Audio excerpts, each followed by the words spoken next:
Welcome to the Dr. Gundry podcast. So lately I've been hearing from a lot of people asking me the same question. Dr. Gundry, should I go vegan? Well, as I discussed in the longevity paradox, there is scientific evidence that some vegans do live longer than their non-vegan counterparts. But does that mean that you need to go vegan to live a long, healthy life?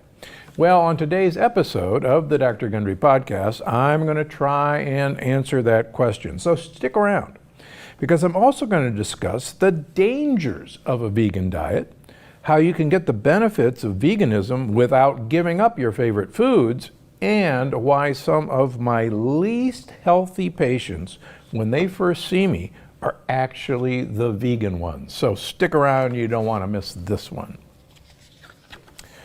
Okay. Real briefly, what is a vegan diet? I can't tell you the number of people who meet me and describe themselves as, well, let's just use an example. I'm a vegetarian.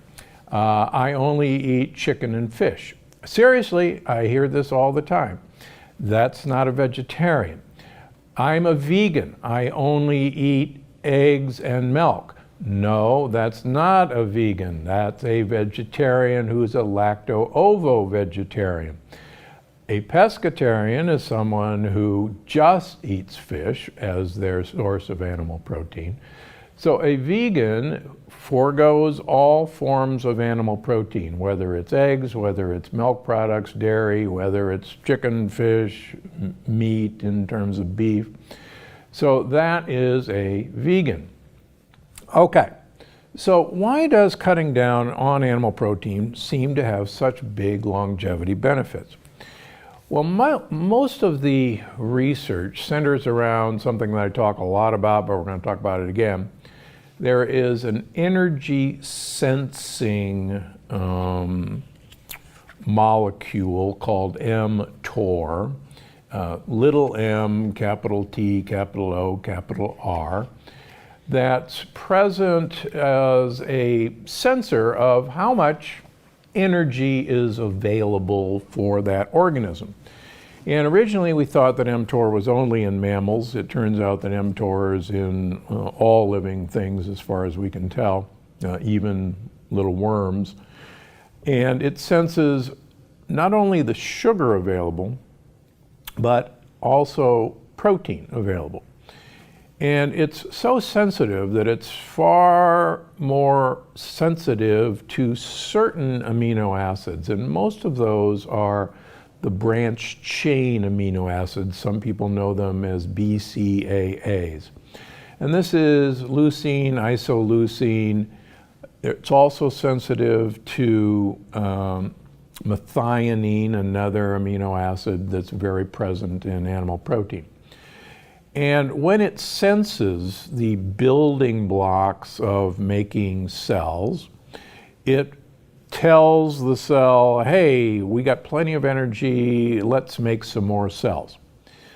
If it doesn't sense the presence of these proteins and sugars, it says, uh-oh, times are rough, and we should hunker down.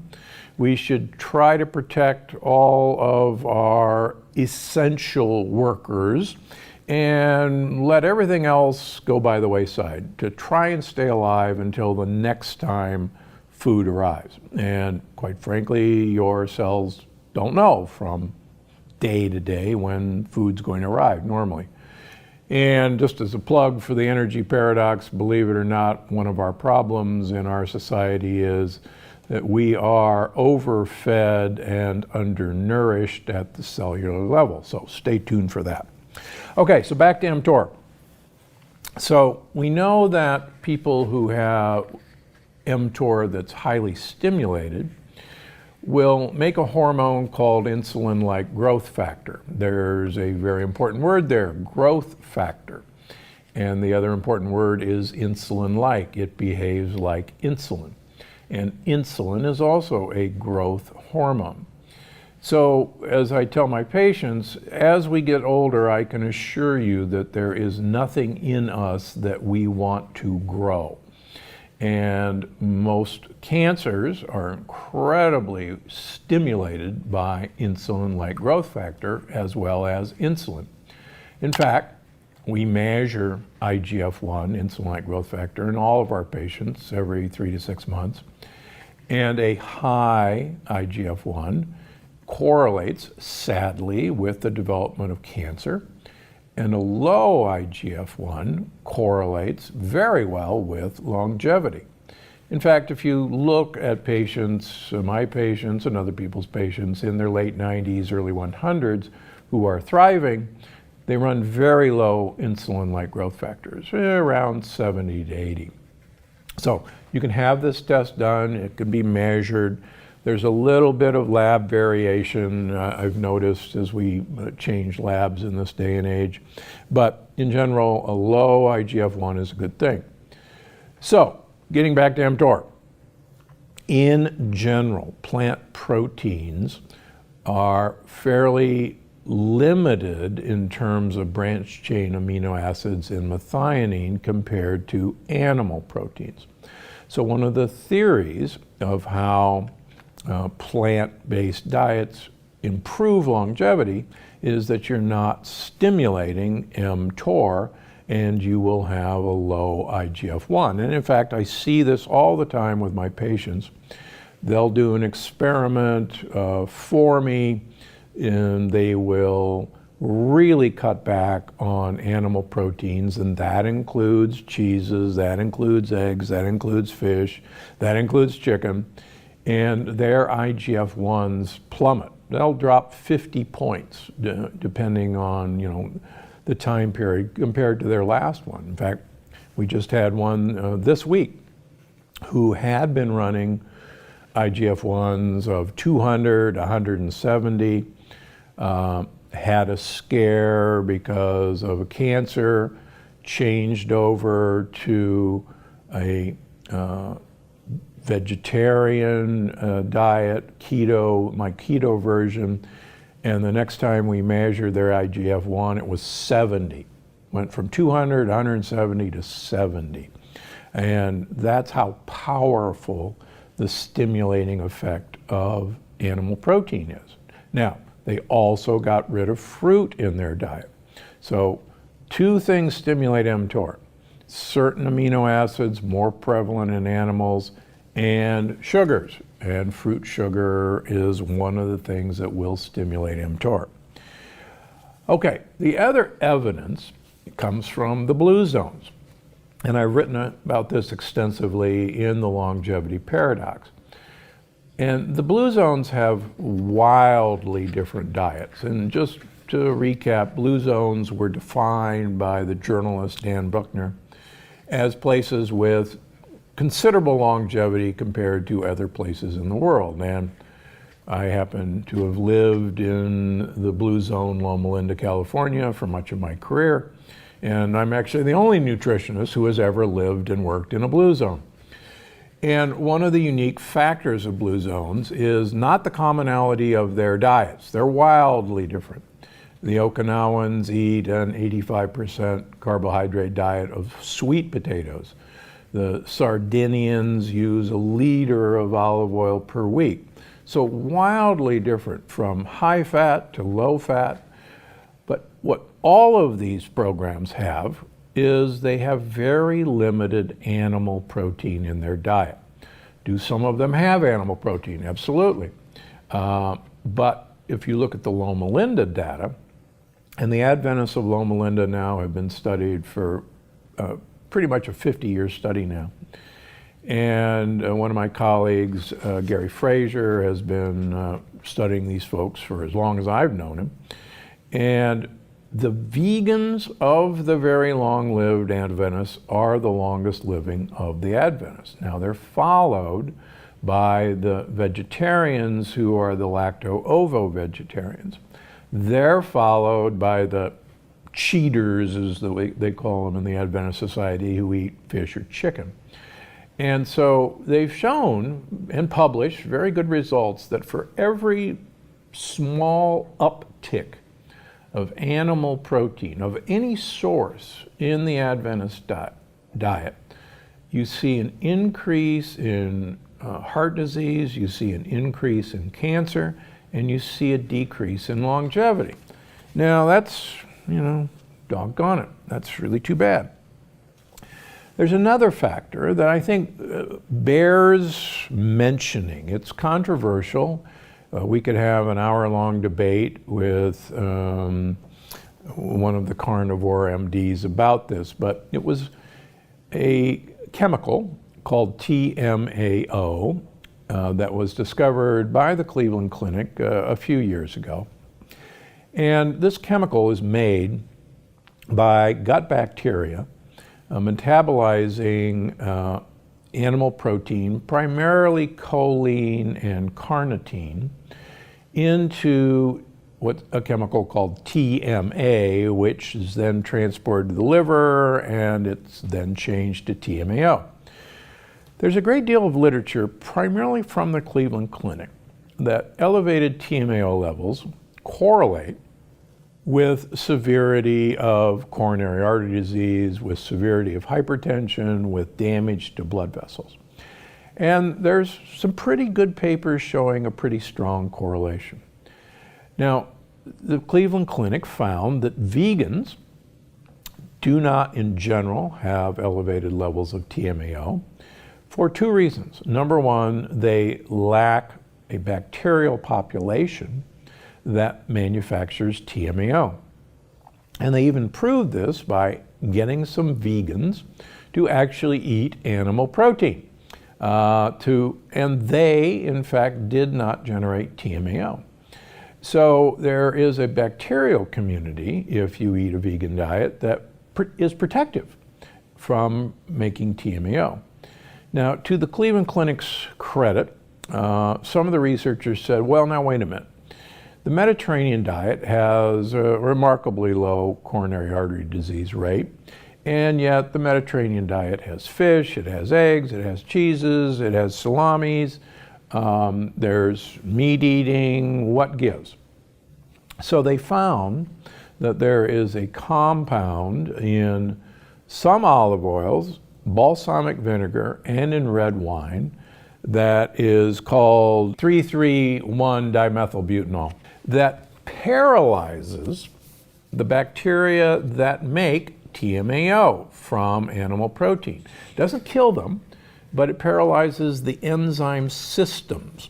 And so they believe, and I think they're correct, that the reason the Mediterranean diet can have these animal products is that the olive oil, the balsamic vinegar, and the red wine in that diet have changed the bacterial ability to make TMAO. And so if you wonder why I have a lot of olive oil and balsamic vinegar and red wine, I'm paralyzing my bacteria so that I don't make TMAO.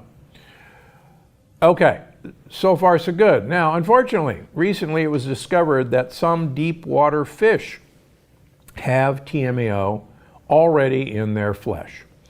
Now, this threw a real monkey wrench into the Cleveland Clinic's claim that TMAO is bad for you, because fish eaters in general have better health than red meat eaters. And if fish eating raises your TMAO, that would seem to be a very bad thing. So interestingly, to save face, the Cleveland Clinic, when they measure TMAO, ask you to abstain from fish eating for 48 hours before the test so you don't screw up the reading.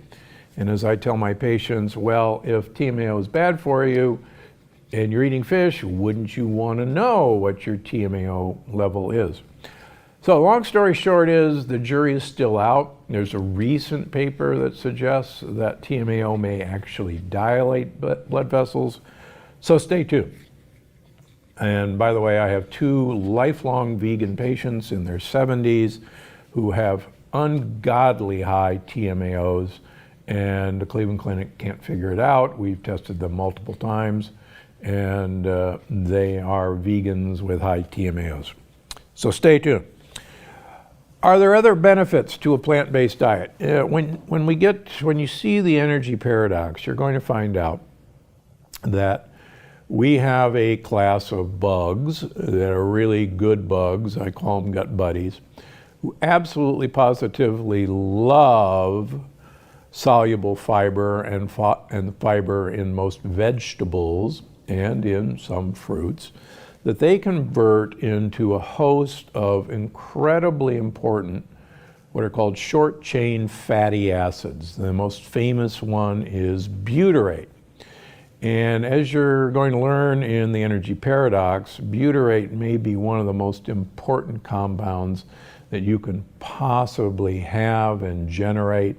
And it's good for your brain, it's great for your mitochondria, it's incredibly protective to your cells, and it's what's called a signaling molecule. It actually tells all of your cells, all of your mitochondria, that things are going great down in the engine room, down in your gut, and that, carry on and do great things. It's also a great energy producing substrate that your mitochondria can use and your brain can use. So, long story short, the more butyrate generating bacteria that you have, and the more you give those bacteria fiber in plants, the better off you are. Also, there are some incredibly important compounds in the cruciferous vegetables and the allium family, like garlic and onions and leeks, that make hydrogen sulfide. Now everybody goes, wait a minute, hydrogen sulfide, that's a poisonous gas. Well, and by the way, hydrogen sulfide is the rotten egg smell. It turns out that hydrogen sulfide follows a hormetic curve, and if you've read any of my books, hormesis is best defined by Nietzsche's famous expression, that which doesn't kill me makes me stronger. So exposure to small amounts of what might otherwise be poisonous or toxic is actually beneficial to an organism. And we found that in these hormetic compounds, none is not good, some is great, and a lot is really bad. And it's finding this sweet spot, what I call the Goldilocks effect in the energy paradox, of these compounds that really make the difference. And it turns out that hydrogen sulfide is an incredibly important gaso messenger. And boy, are you going to learn about gaso messengers in the energy paradox.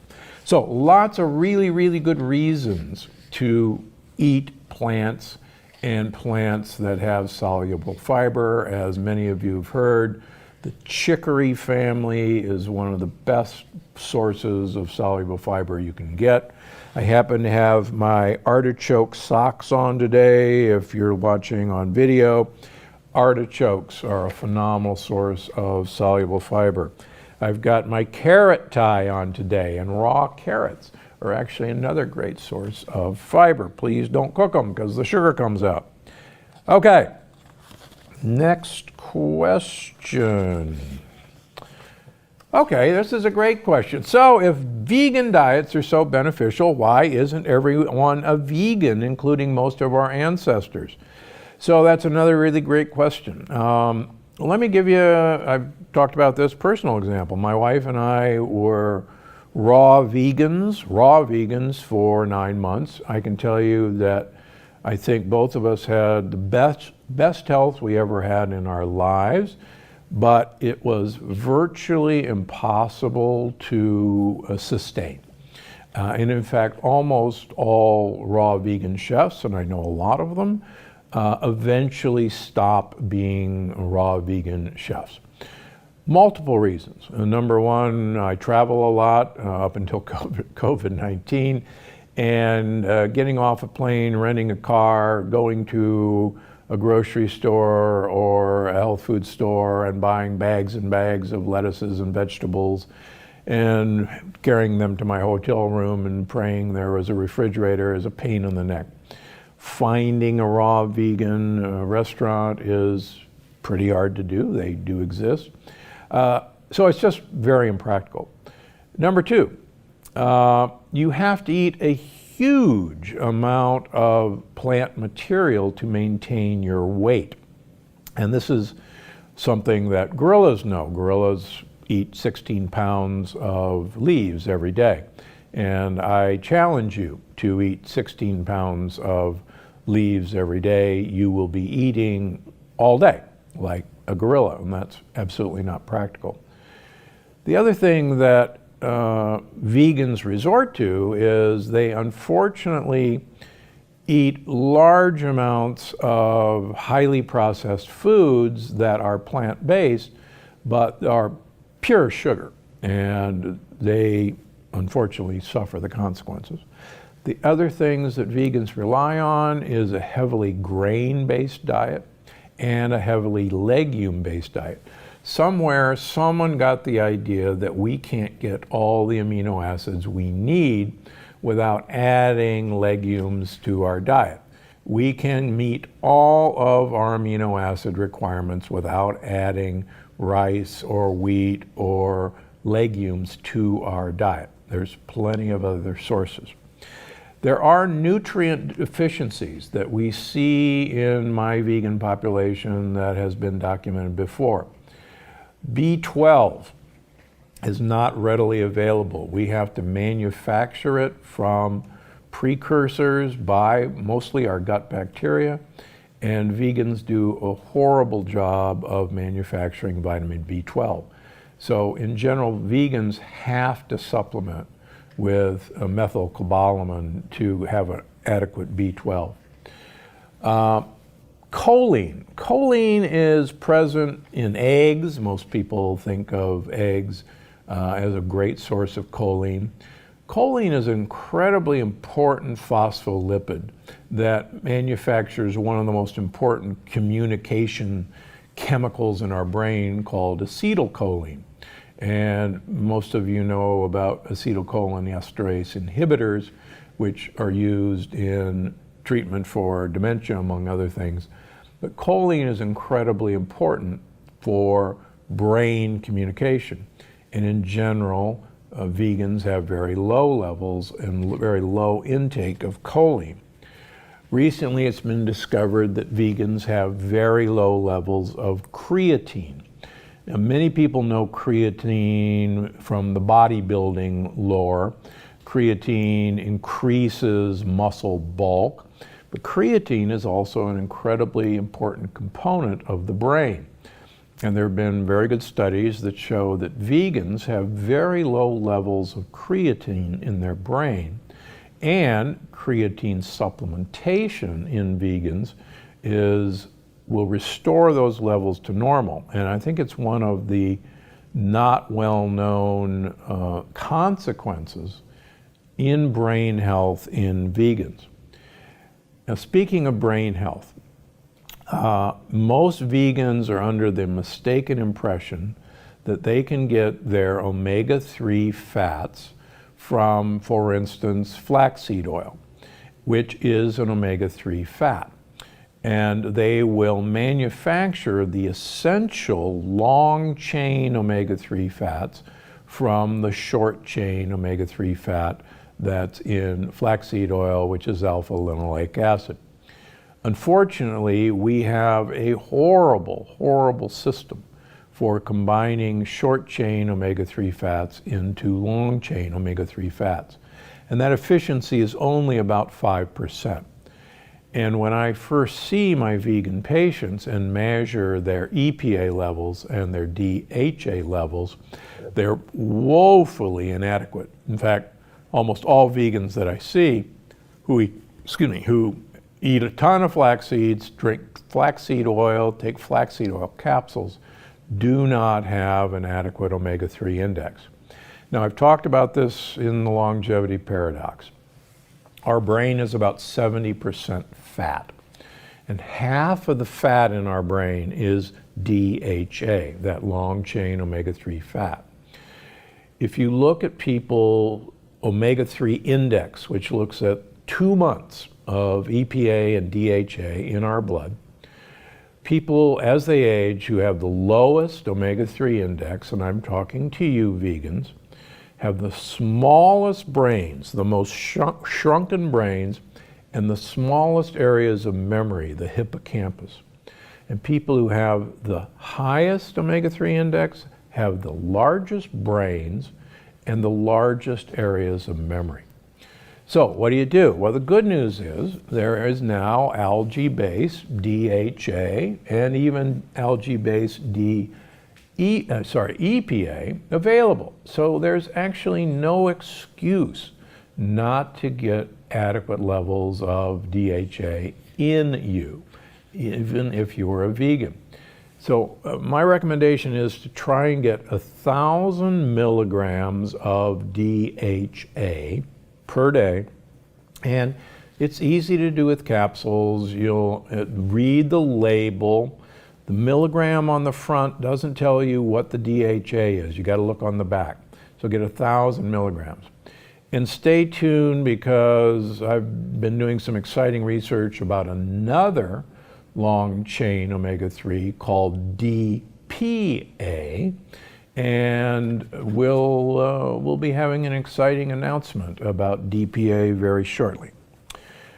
Okay, now I mentioned in the introduction that some of my least healthy patients, when they first come to see me, are vegan. And a great number of my autoimmune patients with Hashimoto's disease, with lupus, with MS, with rheumatoid arthritis are vegans.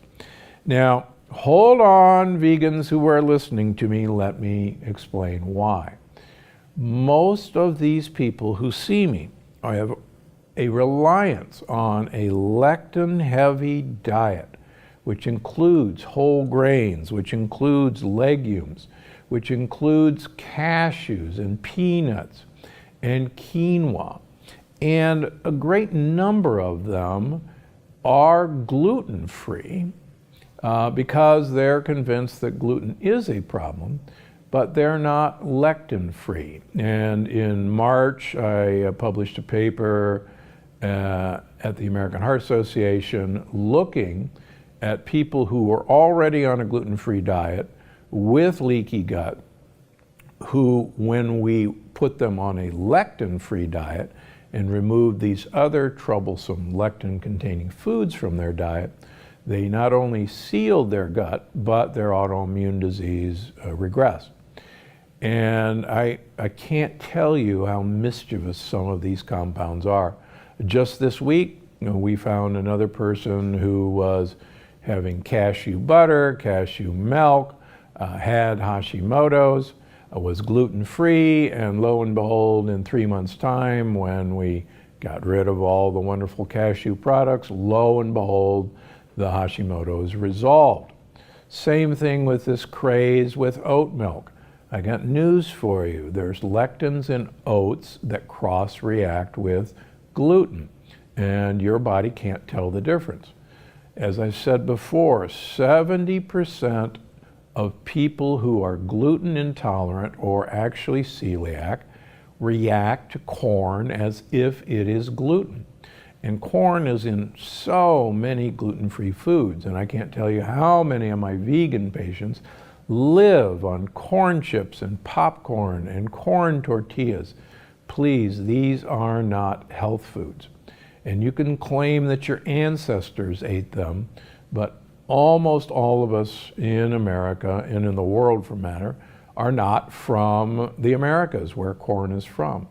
And even Native Americans are not from America.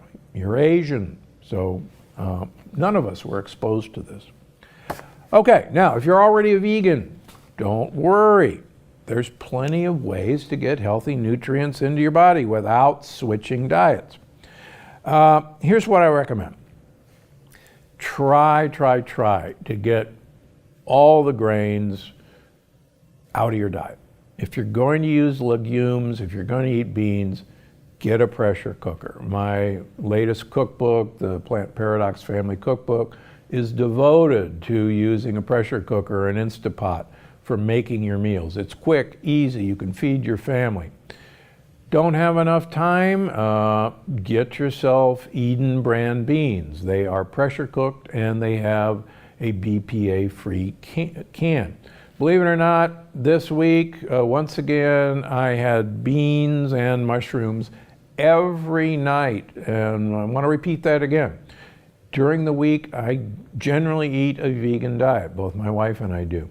And about every other week, it'll be beans every night. So Dr. Gundry is not against beans. I'm against beans that haven't been treated properly. Beans are some of the best fiber-containing foods. It's just that they're some of the best lectin-containing foods that you can eat untreated.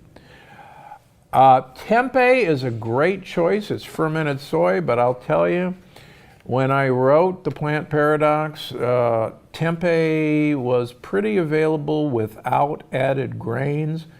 Now, for some obscure reason, almost every tempeh I find in all the stores, and I'm always searching every store I go into, have some added grain in them.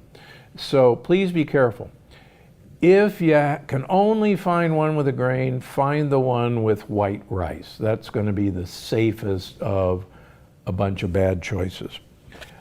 You do not need these for protein, but if you're convinced you have to have some seed-based protein, there's plenty of protein in hemp powder, there's plenty of protein in hemp seeds, there's plenty of protein in nuts, and there's plenty of protein in mushrooms. So there's lots of options for protein.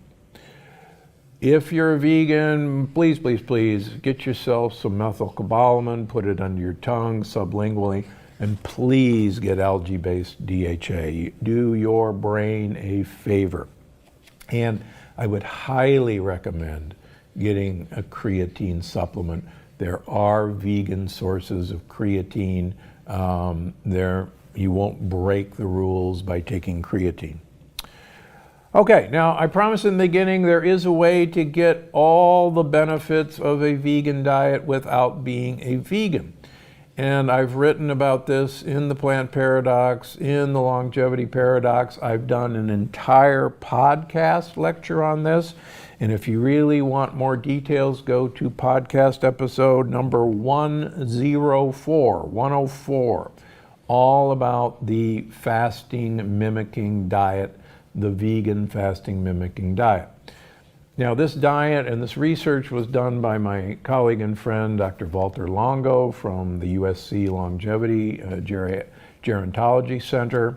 And what he found, both in animals and now in human studies, that you can mimic the effect of calorie restriction, you can mimic the effect of a vegan diet if 5 days in a row, once a month, you eat a low-calorie vegan diet of anywhere from 800 to 1100 calories 5 days in a row. And he's shown that this has dramatic effects on limiting mTOR, on limiting IGF-1, on stimulating stem cell growth, and actually potentiating your immune system to actually go after cancer cells. He's also recently shown that the fasting mimicking diet will potentiate the effect of chemotherapy for cancer treatment. And this is actually very exciting news. It sets up cancer cells to be, in a way, more hurt by traditional chemotherapy and immunotherapy. So, long story short, 5 days a month. No, you can't say, okay, every Monday I'm going to eat a vegan diet and I'm going to do it every Monday and that'll be 5 days. That won't work. You got to do it 5 days in a row. And the good news is that's, come on, that's Monday through Friday or Sunday through Thursday. Once a month. And it's actually a really easy, doable thing to do. And the good news is the guidance is in the Plant Paradox. The guidance is in the Longevity Paradox.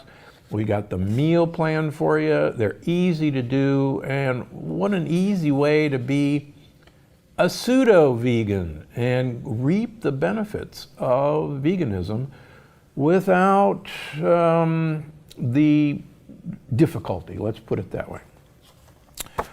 So that's our wrap on the vegan diet. There's a lot to like about it if you do it right. There's a lot that I see in my early patients wrong with it because the choices are unfortunately incorrect in most American vegans. I, as you know, travel the world. There are some very successful vegan diets in China, in Japan that I've studied. There's even some very successful vegan diets in Italy that I've studied. They eat totally differently than we do as American vegans, and we ought to learn from that. Okay, it's time for the audience question. This week's question comes from Heather Campbell on drgundry.com. I like this. I am so hungry in this phase 1 to 3 day cleanse. Do we have to stick to exactly those portions or we can have some more?